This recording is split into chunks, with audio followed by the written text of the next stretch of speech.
I sold your worthless land to protect my son's future, my mother-in-law sneered. You're just a gold digger who got lucky with an inheritance. I smiled and replied, thank you for your concern.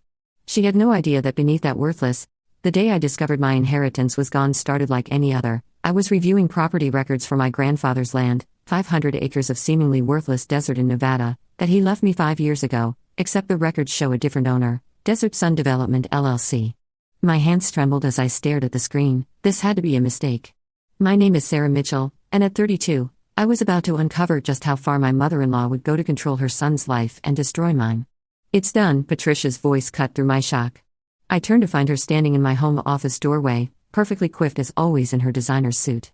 Really, Sarah, you should thank me. That land was just sitting there, dragging down my son's potential for success. I kept my voice steady, though my heart was racing. You sold my inheritance? How was that even possible? She smiled, the kind of smile that never reached her eyes. Power of attorney is such a useful thing, especially when one knows the right people at the right banks. Robert should never have married beneath his station, but at least now I've salvaged something from this mess. Robert, my husband of 6 years, was at work, completely unaware of what his mother had done, or so I thought. Does Robert know about this? I asked, already dreading the answer. Patricia's laugh was sharp as glass. Of course he does, dear. Who do you think signed the final papers? He agrees it's for the best. That land was just another sign of your humble beginnings. The betrayal hit like a physical blow. Robert had helped her, but they didn't know everything. What Patricia and Robert didn't realize was that for the past 5 years, I've been investigating that worthless land.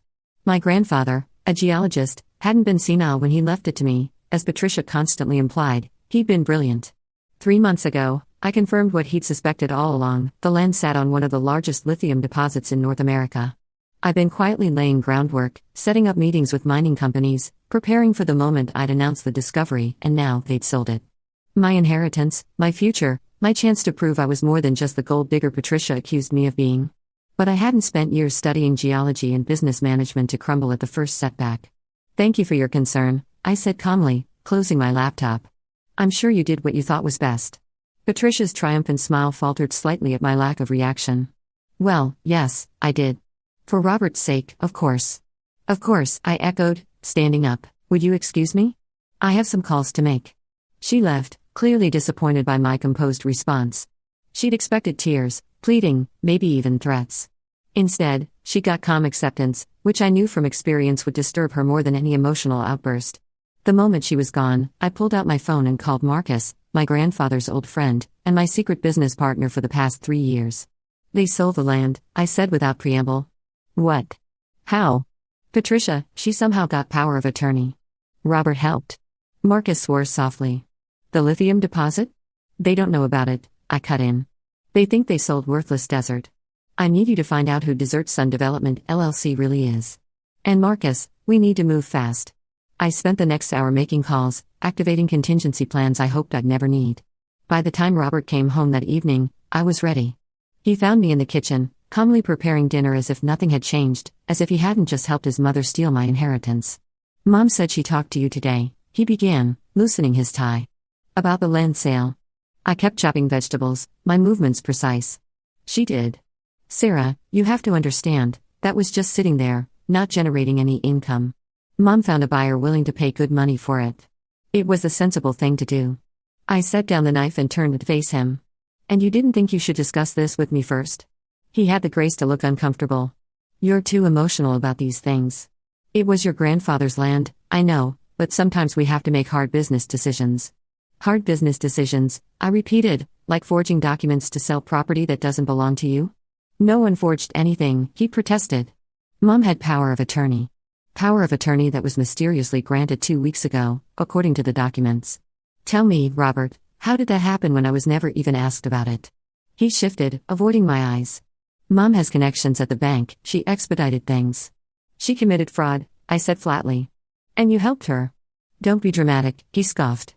It's done now, the money's been invested in some of Mom's real estate ventures, much smarter than holding on to desert wasteland.